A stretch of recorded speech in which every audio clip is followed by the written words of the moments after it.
Црвено-жолта рапсодија во Загреб. Европскиот шампион Германија се спаси од пораз. Македонската експедиција продолжува во ист ритам и по првата фаза на надпреварувањето е непоразена. Малкумина тоа го очекуваа по ждрепката каде ја добивме и бронзената од светското првенство Словенија. Ова не е сон, никој не измислува. Ова навистина се случи, пишува влијателниот Балкан Хендбол. Македонија е апсолутен хит на првенството. Медиумите, стручните коментатори, новинарите. Никој не штеди пофалби и суперлативи за играта, а особено за тактиката на Ел Команданте. Македонската репрезентација денеска го напушта Загреб и патува за Вараждин, каде ќе ги игра надпреварите од втората фаза на Европското првенство во ракомет.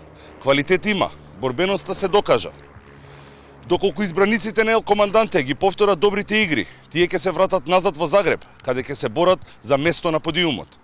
По вчерашниот надпревар, селекторот Раул им дозволи на ракометарите да дојдат во фан зоната, за да го прослават пласманот заедно со навивачите. Сепак, тој голманот Ристевски одлучија да одморат во базата. Еуфоријата се претвори во делириум. Стоилов беше мета на сите. Можеш, не застанувај. Куражот доаѓаше од сите страни.